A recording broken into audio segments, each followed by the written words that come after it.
Hello everyone and welcome to the program Talk Sport on Global Television. I am Samuel Odi. Many thanks for joining today's edition of the program. Like always, we start from the home front and then transcend into the foreign scene where we witnessed a whole lot of competition played yesterday, and Champions League first leg we played Tuesday and Wednesday, and we saw amazing score lines, and I wouldn't call them upsets, but some persons are calling them upsets. So football fans worldwide are super excited. Some persons, like the Arsenal fans, as of Tuesday, they feel as if they were in a mood that's same as if they won the UEFA Champions League already by defeating PSV 7-1. So automatically they have qualified for the second leg, and then let's see what's going to happen in the second leg phase and see if they would be able to scale through to the quarterfinals. Never say never. It's a world of sports. Like, a whole lot can change within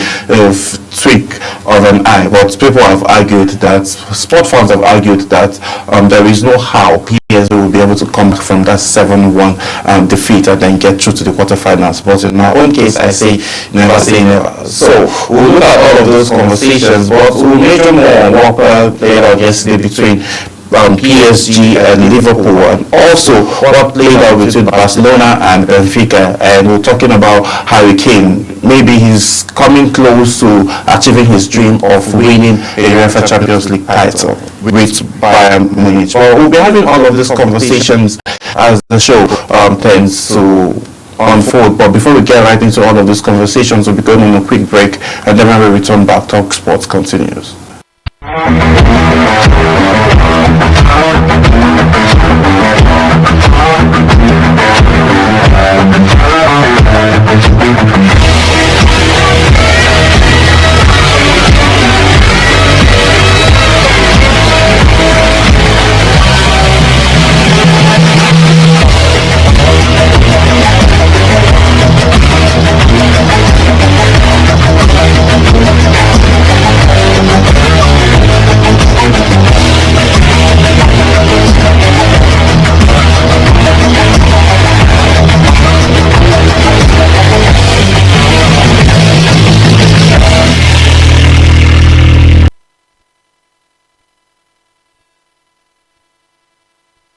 Yes, many thanks for staying with us. Now let's get right into it. So we'll be starting from the home front, as the Nigerian under 23 and under 18 men's handball team have begun intensive preparatory camp ahead of the two top international handball competitions that will be coming up later this month. The national under 23 men's handball team and under the tutelage of Solomon Yola and Adebayo Yankere are presently undergoing intensive training at the Moshood Abiola Stadium here in Abuja ahead of the 5th IHF Emerging Nations Championship, which will hold from the 11th to the 16th in Bulgaria. The national under 18 team led by coach Emeka Namani and Joshua Ayo have also begun preparation at the Royal Park Sports Center, Yaba, Lagos, ahead of the IHF Trophy Intercontinental Feast, which will be held in Kirksville from March the 12th to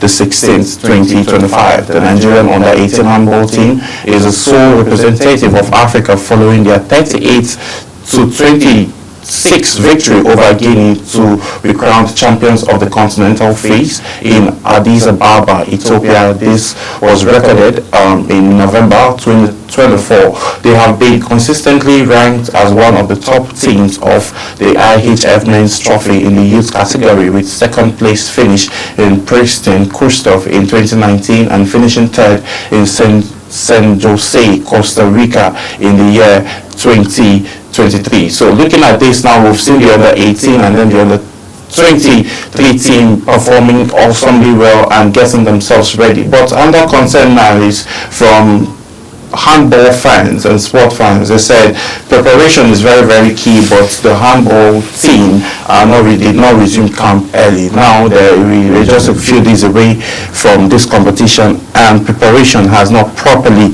gone down the road. So all of these angles now are what individuals are looking at and then complaining about chemistry and to see how they would be able to feature more in and prepare more. So looking at these angles now, we know that they are champions already of Africa. That's for the under-18 team, and then they'll be able to go and represent well. But preparation again is very, very key. But I'm not alone in the studio, and I won't be having this conversation alone. I have a guest and a friend here with me, Olarewaju Jesse, who is a sport analyst, who will be helping us understand most of these major talking points. Good morning, Jesse. Good morning. Yes. So now, we've seen the under-23 handball team and under-18 resuming camp just a few days to the competition. The competition is going to start from the 11th and the 12th respectively. On the 11th is going to be for the under-23 handball team, and also on the 12th of the same month of March, a day after, for the under-18 team. So what can you say now in terms of preparation? Do you think coming into camp just days before the competition, do you think we would be able to see them perform at that level that they performed in 2024? Well, I can't say, because this is the normal Nigeria kind of way of preparing for tournaments. We prepare days, weeks, when we know we have this tournament. To qualify for this tournament since last year, November, yes, at least by December or early January, you're supposed to resume camp. Okay, let's then give them December off to rest. January, you're supposed to be in at camp. most, let's say maybe second or third week of January to prepare. Yes, because where they finished in Kosovo last time, they finished third. Yes, at least we'll give them a morale boost and give the boys synergy around themselves to play better, to go for the competition. But now, as you can see, our normal Nigeria preparation, fire brigade approach always. But I wish the boys well, I wish the team well, and they start preparing. They have been in camp, so let's see if they have been training together. Yes. So I believe they have this synergy in between themselves. So they should just go there, regardless of the preparation, regardless of the time, they should go there and make Nigerian proud. Okay, hopefully that's what we expect to see from them, to go and make Nigerian proud. Though, you know, most of these players are actually home-based players and they've been training together for a couple of times, but just the proper training now for the set competition is something that didn't really, you know, kick off on time. But let's hope, as they lifted the trophy in 24 November, let's hope that they get to lift it again, hopefully in the month, while the competition starts, just in the next couple of days. And definitely we're bringing you updates from those competitions. So moving away from handball, let's talk about Ola-Aina, that is Nottingham Forest. They are very confident in having Ola-Aina stay. Nottingham Forest is expressing growing confidence about retaining Nigerian defender Ola-Aina, with the club actively working to secure the player's long-term future and their impressive Premier League campaign this season. Currently occupying the third place in the Premier League table, the Forest have transformed their fortune under manager Nuno Espirito Santo, with Aina emerging as a key figure in their successful campaign. The defender has been instrumental in teams' push for Champions League qualification, delivering consistently an impressive performance that have caught the attention of both fans and management. Aina's statistics for 2024-2025 season underscores his significance to the team. In 27 Premier League appearances, he has recorded 50 tackles, 29 interceptions, 75 clearance, and 28 successful dribbles. Numbers that highlight his versatility and defensive powers. You know, we can't overemphasize the importance of Ola-Aina for the Super Eagles and also Nottingham Forest. We'll see how crucial he is and how very interesting he is when he comes to play. Like Bradley mentioned, he dribbles, he tackles, and you know, he creates assists. I don't know why why that aspect was skipped from the report, but he creates lots of assists as well, and also had I think he has 2 goals this season already, if I'm not mistaken. So now looking at this, do you think, you know, we've heard rumors of him replacing Kyle Walker at Man City. Do you think he's going to remain, or Pep Guardiola would pep and then try to steal him away from Nottingham Forest? Well, it's a good thing that other clubs are looking out for him. That shows that he's a very good defender. He has been playing well, he's performing well. Like, if you look at his statistics, that's a complete defender. You understand? defensive wise is there, attacking wise is also there supporting the attack. So yeah, he has been having a very good game. Same in Nigeria, he has been having a very good game. Like you need him your team.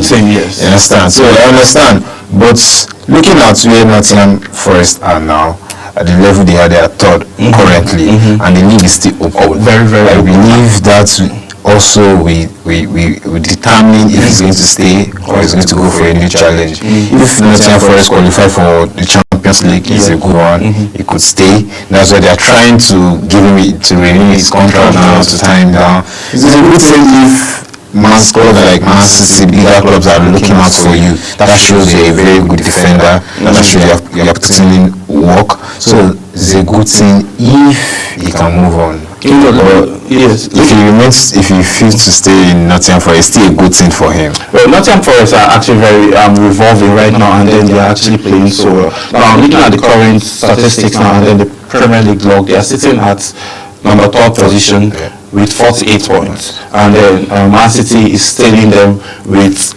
47 points. The gap is not. This gap is not so much. And again, they are playing each other this weekend. Yes, so it will determine. It's going to determine now what's going to happen. I believe he's going to pass. Like he has been playing so exceptionally well.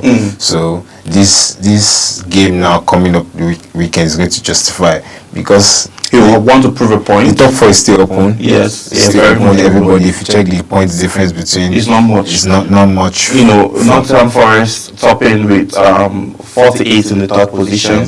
Man City following them behind with 47 points. Chelsea coming behind with 46 points. So the top 4 is very open, and then lots of matches need to be played. I think each team still have around 11 games to be played before 10-11 games before the whole season, you know. But that is a whole lot of time. Looking at if Man City can get to win their next 3 tough matches, then there will be a problem for Liverpool. They are looking as if they are far gone. But if Manchester City can tend to win 2 to 3 straight matches or 5 matches in a row, then there's a problem for anybody sitting above. Not Liverpool. Sitting above. But let's move away from that. Let's start. We're still talking transfer windows for the summer. We see Newcastle and Aston Villa, you know, saying they are very keen on trying to get the signature of the CAF African Man of the Year. Talking about Ademola Lookman. Newcastle United and Aston Villa are positioning themselves to make a summer move for Ademola Lookman, with the Nigerian international reportedly considering a return to the Premier League. Former Manchester United chief scout Mick Brown told Football Insider that Newcastle scouts have already been dispatched to Italy to assess Lookman's and signaling serious interest in the 27-year-old forward. The Magpies are particularly attracted by Lookman's versatility, with player capable of operating across multiple attacking positions. The transfer speculation comes in the wake of a public disagreement between Lookman and Atlanta manager Grant Gasparini following the club's Champions League exits. Lookman described his manager's comments after a missed penalty as deeply disrespectful, creating speculation about his future at the club. So looking at this now, you know, this conversation has been ongoing back and forth. We've seen Manchester United come, so at some point we heard rumors of Real Madrid too, you know, looking at for the player, the Ademola Lookman, and also Victor Osimhen has also been in the mix of going to either of this club. What do you think, with everything going on and the level where Ademola Lookman is now, and the respect he's getting from fans and the club owners of the Italian league, that's Atlanta now, do you think it's time for him to move, looking at his track record, what he has been able to do for Atlanta? Yeah, it depends. Actually, it depends on Lookman, because he's the one playing there. I know many clubs have been coming in for him. You understand, offering him deals and all, because he's a very good player. He's versatile, he scores goals, and he's the current African best. Yes. So Well, it depends on where Atlanta finished this season, because everybody wants to challenge, everybody wants to win a medal, wants to win a trophy at the end of everything. Some players play for the money, and at the same time they play for passion also, and they play for the trophy. So it depends on how ambitious Lookman is, because the clubs now coming in, Newcastle, Aston Villa. I believe if Lookman is a very ambitious player, those clubs are below his pedigree. Yeah, that's one. So I was actually coming to that because Newcastle, Aston Villa, because yes, then too we don't know how, if they are going to qualify for Champions League and where they are going to finish, how they are going to win trophy. Aston Villa, yes, Unai Emery is building a very good team now. Yes, he has shown he's a very good coach, same as Newcastle. So everything, but it still depends on the player, and it depends on the offers he's getting now. The offers he's getting now determine. You could have a very, very good offer, and he's still a very good player. He's 27 years old. This is entering into his prime time. So anything he does now, any transfer he makes, his decision now is very critical to his career, because he's going to actually tell in the next 2-3 seasons if he'll be able to win any contract you're signing now. You're signing it to into your 30s, because you sign like 3-year, 4-year contract into your 30s. So that determines where you want to go and what you want to win. So that's very, very key. Well, let's move away from that.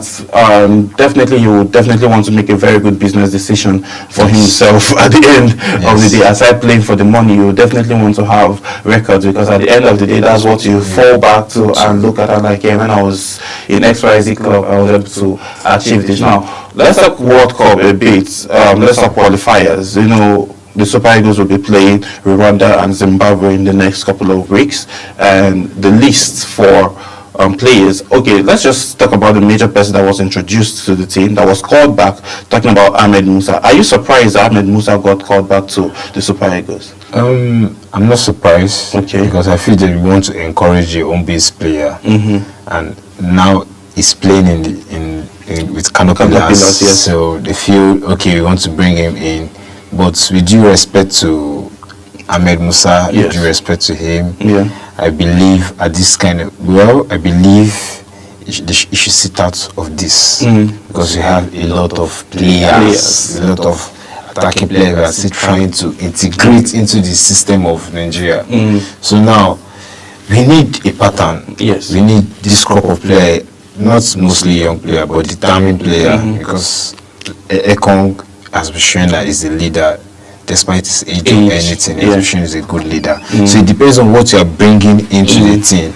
But it's a good one. It depends on. But do you think he was brought in for his style of play, or he was brought in for experience? I believe for experience. Because for one now, I don't think Ahmed Musa should be starting.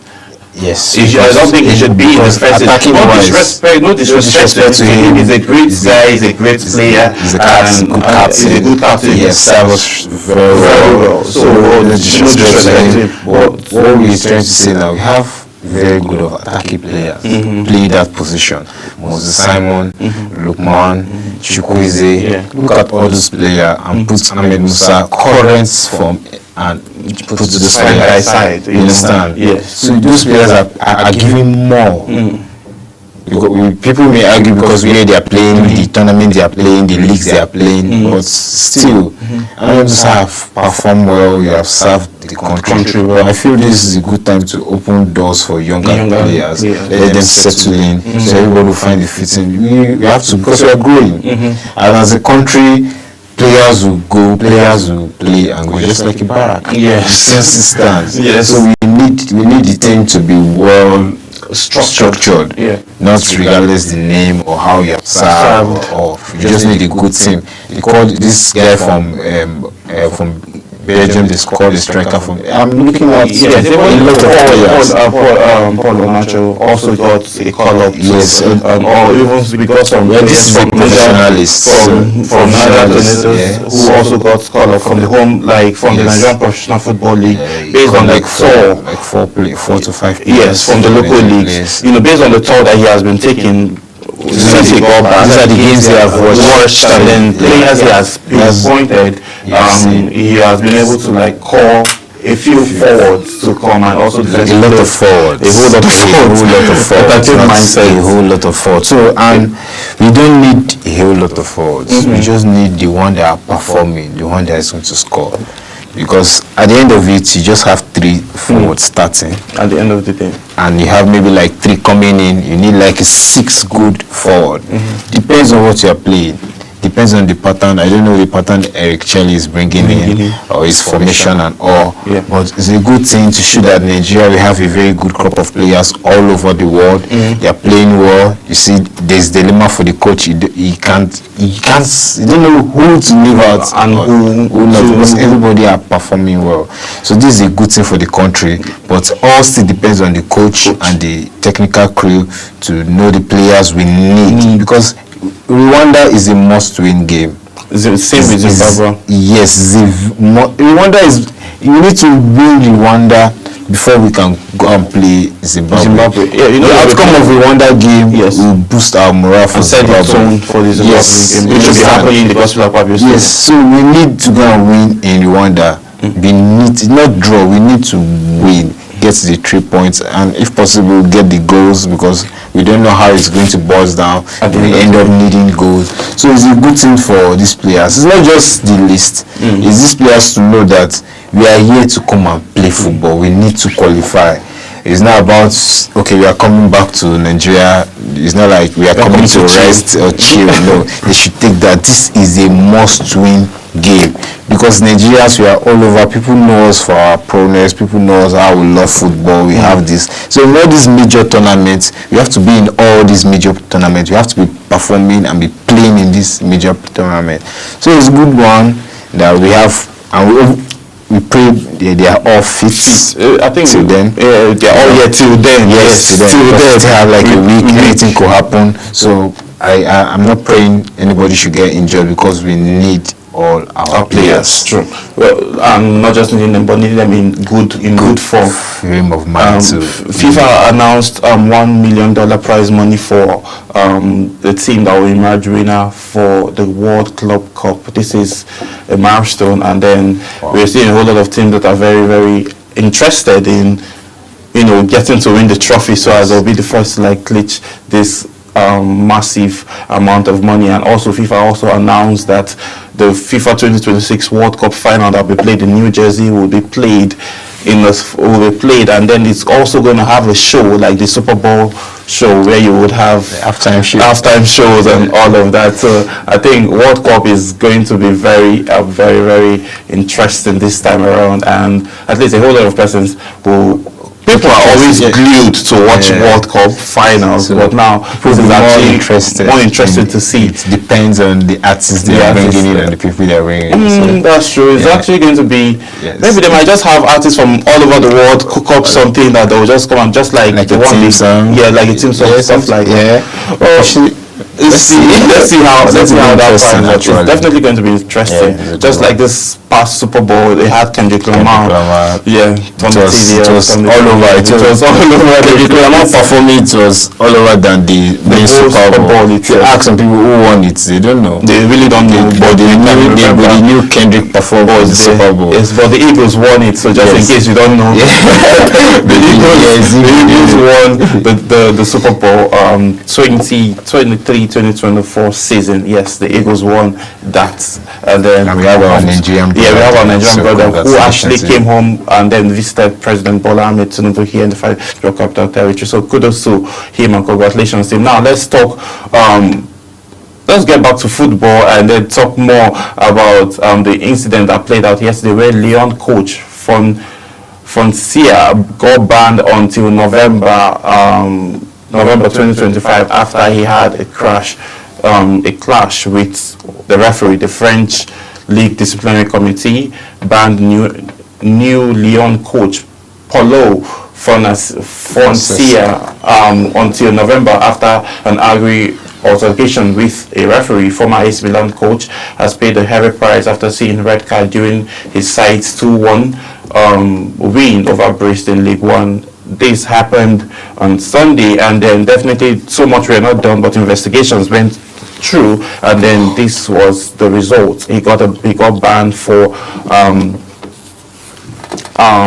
till November 2025. So looking at the current realities, I mean, we've not seen a whole lot of referees getting punished, but we've seen players and coaches getting punished. So what do you think FIFA now and UEFA can do differently to be able to, balance all of this? Because we've seen the referees, give wrong calls, wrong plays, and taking a whole lot of wrong decisions. And at the end of the day, investigations, that would say investigations are happening, and at the end of the day, we wouldn't hear anything coming out of it. So, do you think this is very cruel for this new coach? Being banned for like around 9 months. Yes, 9 months. Yeah, it's been banned for 9 months. Well, it's the 9 months is a lot for a new coach coming into a new club. He's just trying to get balance, but that's a welcome.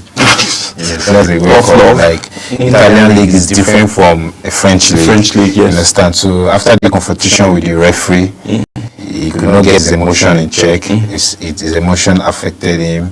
It happened everywhere because this football thing is about passion. A lot of people put everything they have into this. So, and if you could not control your passion, it would get over you. So that's what happened to him. It was looking like a UFC kind of face off. if they allow that coach to beat up the referee, you understand? Because he was so mad and furious in that game. But that's how the game is. The referee have to power everything. Even after the investigation and everything, the referee will still have the power. Just few referee you see get bans, even they are at fault. But the rule of the game should respect the referee. The referee have the final say. So, but that give most of this referee power and infantry to do a lot. So that's the game.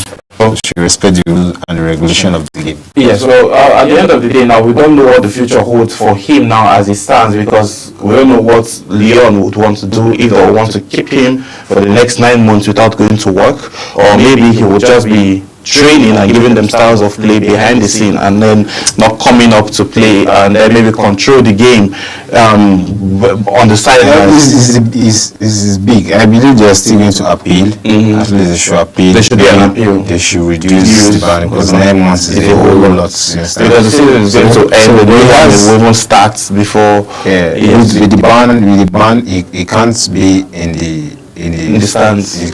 It can be in the stands with what I mean by the you can watch from the stand, but you cannot be on the bench. You cannot attend to them. You cannot be in the team after time. You cannot be in the team beginning of the game. You cannot be with the team when they are playing. If they have a match, you cannot be in the locker room. There is nothing. So that alone is a setback for Lyon with how they are chasing what they're trying to survive. In League One title. You understand? So it's a big setback. But he have his crew, his technical crew. I believe they'll put in the work, and I just hope they are going to appeal and they're going to reduce it. And maybe, hopefully, it works out well for him. But let's go on the quick break, and then when we return back, we'll get right into the conversation of UEFA Champions League. We'll bring you updates of all the whole matches that were played yesterday. So you sit back and relax. We'll be right back after this break.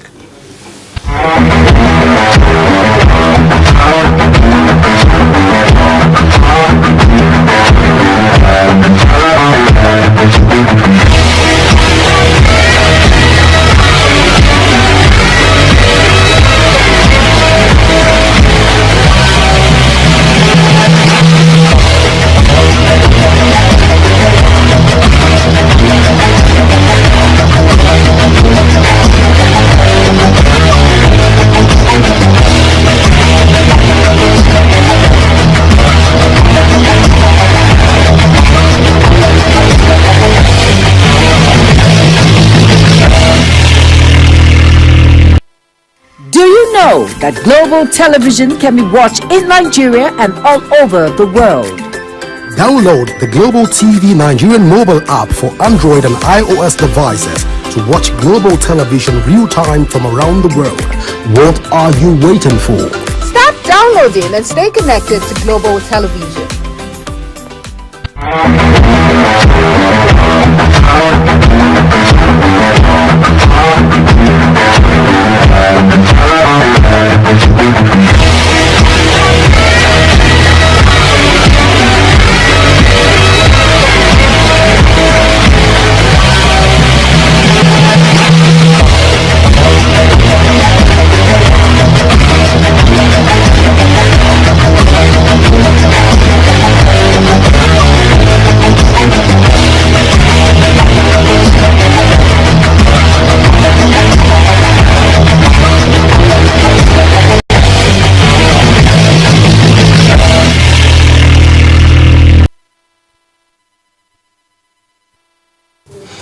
Yes, many things for staying with us. Now let's talk UEFA Champions League as Inter Milan one step closer to the quarterfinals as they defeated their compatriots yesterday 2-0. Inter Milan's powerful strike duo of Marcus Thuram and Lautaro Martinez combined to give the Italian a handy 2-0 advantage over Dutch side Feyenoord after an absorbing Championship League last season first leg last night. Quality finishes either side of the half time from the French and the Argentine striker, proven the difference between the two teams who met again in Milan for Tuesday's second leg, with the winner of the Bayern Leverkusen showdown lying in wait. Their qualities is unbelievable, admitted Feyenoord's defender David Hank. Second half, you could see, according to David Hank, second half you could see that they were controlling the game and it was more difficult for us to added. So this was on the early kickoff from yesterday's Champions League matches, first leg match that was played yesterday. So for me, I actually expected Inter Milan to win that flawlessly based on looking at their form and how well they are doing in their league. So I wasn't surprised by the 2-0 victory I saw. But these Dutch sides, they are always stubborn when it comes to second leg. We witnessed that last season where they were very, very intentional and very, very aggressive. We're expecting to see that level again, but do you think that Inter Milan will throw away these 2 points, this 2-goal lead? No. Inter Milan, they are in a very good position now.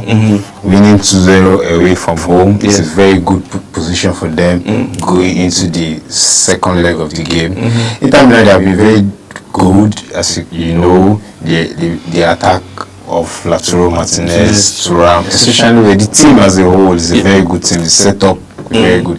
They have been showing they can score goals at the same time they can defend. And now they are coming back. They are coming to their home where they are so comfortable. If you check their home record this season, they have been winning a lot of games. They've not lost any game at home this season. So I think the last they played at home, they played in draw. You see, so that puts them at an advantage against Feyenoord. Feyenoord. Well, let's see football. You can't say it's Champions League. A lot of things can happen in Champions League. Anything can happen. Beginning of the game, you could see a red card, or players are not fit, or the players forgot their footballing skills at home. So anything can actually happen. But I believe Inter Milan will qualify. They're in a very good position now to qualify. Actually, they are in a very, very good position to qualify because throwing away a 2-goal lead is actually going to be upsetting for the management and upsetting for the team themselves. So, someone that hasn't won trophy in a very long while, a massive trophy in a long while, is looking to getting himself closer to winning a trophy. We're talking about Harry Kane now, who scored twice against Bayern Leverkusen when they defeated them 3-0. Harry Kane scored twice as Bayern Munich defeated Bayern Leverkusen 3-0 in the first leg of the all-German last sustained tie in the Champions League. The England captain, Kane, headed Bayern ahead of before Jamal Musiala doubled the lead after a goalkeeping mistake. Kane grabbed his first team's third from the penalty spot, with Leverkusen reduced to 10 men after Nord Murakili was sent off. So Harry Kane now, the main reason why he left Tottenham to Bayern Munich is to get close and win a trophy. Borussia Dortmund make sure that didn't happen for them last season when Sancho was very, very effective and trying to prove Eric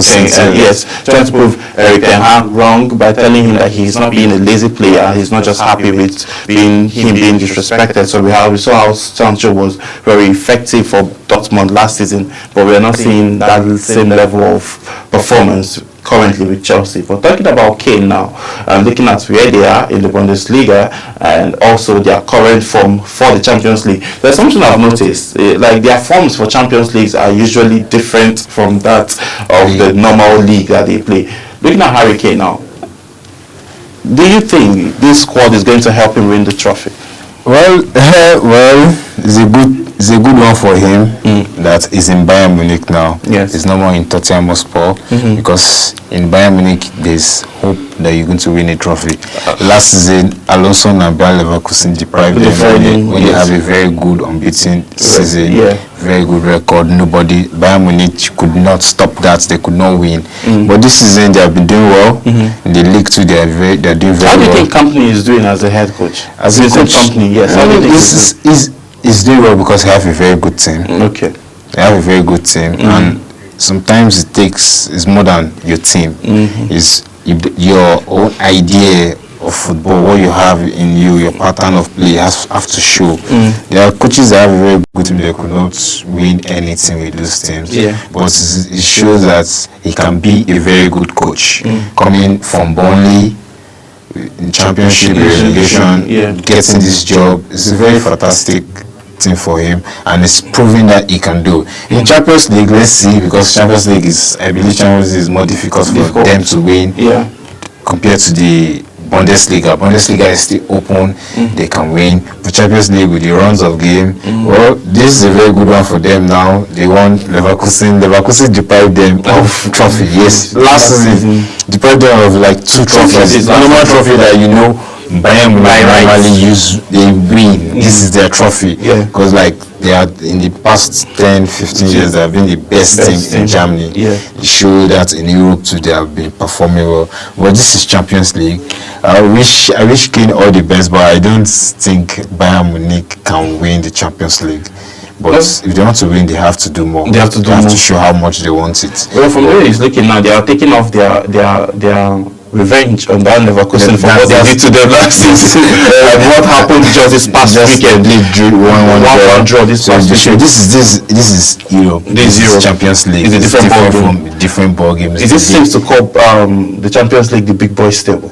Yes, it's the big boys table. Because that's what everybody are trying to reach. A lot of club trying to play. Some people, top 4 is their trophy. They want to play. They want to win. Good for top 4. They are not even after the trophy. They just want to go to Champions League because they know the amount of money you're going to get in Champions League is huge, and you qualifying from round 16 to the quarterfinals. All these stages, they are money. So those pays alone is okay because not everybody can win the league. True. So that is another avenue for them to make money. So if you cannot win the league, you're going to celebrate your top 4. Because that's what some people have been celebrating for a lot of years. Why can I hear us now in that conversation? I did not say that. Alright, let's talk PSG. Let's hear PSG Liverpool. I think on Monday, PSG head coach Louis attributed Liverpool to be a League One team that they trashed 4-1. And then I heard all of these comments were made ahead competition of the match that was going to be played last night. Now, we saw how Liverpool were, will I say tactical, or would I call them being smart, not coming all the way out, and then saw an opportunity and then contribute and then capitalized on it and scored. You're a Liverpool fan, I know. What do you think played out yesterday that gave you guys the edge to get this 1-0 victory? That is very crucial for any team going to play away from home. First of all, kudos to the coach and his slots. He showed that he's a very good tactical coach because if you watch the game, Liverpool approached the game with a lot of tactical view, not attacking. They were trying to conserve the game, trying to hold the game. Because Liverpool did not attack yesterday, and if you watch Liverpool very well and how they approach to game, the way they attack, yesterday is a very different ball game. They know that PSG is going to attack. PSG are a very good team. They have not lost in 15 games. They have been winning. They are a very good team in Europe, and he acknowledged the fact that Liverpool are very good. Them, they are also very good because they have been winning. So Enrique, as a coach, he has the right to say anything he wants to say to boost the morale of his team coming into the game. But yesterday, we should give everything to Alisson. Alisson Becker was fantastic. All the saves yesterday were fantastic. 9 saves. 27 shots on target. That's a lot. That's the man. Yes, that's one of the match. That's the man of the match performance. You understand? It happened in Champions League final, Real Madrid and Liverpool. Courtois got the man of the match. Courtois had 8 saves. saves. In the final, Vinicius just had one chance and buried it, and they won the Champions League. Champions League final. So UEFA Champions League is a very different ball game. The approach to game in UEFA Champions League, they are different to the approach you go to win the league, because you are playing for 3 points. But this is a knockout game, and you have home and away. So Liverpool are fantastic, and the slot fantastic approach. What do you expect to see for the second leg? The second leg will still be an open game. It's still the same approach. Liverpool coming to Anfield, they have the edge. I can't say a lot of edge, because if you watch this PSG team, they're a very good team. Defensively, midfield and attack, the attack of Kvaratskhelia, Dembele, they were fantastic yesterday. The Bracola, they were just attacking ball. But kudos to Liverpool defense, Van Dijk, Konate, Arnold was fantastic yesterday. But the man of the match was Alisson. He kept Liverpool in the game, because if we open the game, if Liverpool should go and attack that game we will end up seeing like 4-1, 4-2 game. If Liverpool were all out trying to score, because they will outscore Liverpool in that game yesterday. But not saying they are going to outscore Liverpool in the second leg, because the second leg is going to be a different ball game. And the slot said it, that the tactics and approach before the game is going to be different. And I watched it as a Liverpool fan. The approach was different. They were not attacking, despite to carry the ball in. They rather keep the ball to themselves, pass the ball around, allow PSG to chase the ball, give PSG the ball. They know they will attack them. Just waiting for that counter. As you can see, one chance. The first chance of the game. The last time I remember seeing a play like this was when Chelsea played Barcelona, when Fernando Torres got that clean. That's one chance. That's all about Champions League. Yes, that's capitalizing on just your goal. It's not about how much you play. It's not about possession. It's not about good football. It's about who won it at last, who qualified. Save, because that Madrid game was my head, because you need to see Courtois there. It was save from Mane, save from Salah, a lot of save. That's approach to Champions League game. The mindset. So Liverpool showed they're super. Okay, there's this man that always haunts Benfica whenever he meets them. Even if nobody else scores, he makes sure that he has a number of Benfica. Talking about Rafinha, who returned to haunt Benfica, and then playing 10-man down, they still got the advantage of advancing and having an edge back to Camp Nou. Talking about Barcelona now, Rafinha has scored another goal against Benfica in a challenging first leg of the Champions League round of 16. Brazilian winger intercepted a poor pass given by Antonio Silva in order to unleash an unstoppable shot towards the Portuguese goalkeeper Antonio Turbin. While the Ukrainian did not have a chance to save the strike, the ball hit the bottom right corner to hand Barcelona a crucial away win at Estado da Luz. So looking at Rafinha now, Rafinha is, would I say he's the one, just like in basketball, they'll say LeBron James is carrying the entire Lakers team, or Stephen Curry is carrying the entire Golden State Warriors team now. Is it safe to say that Rafinha is the one carrying the entire Barcelona team, because we are not seeing so much from the amount of if the season, beginning of the season, Rafinha has been having a very good game. His goals and assists, it took me unaware. I know he's a very good player.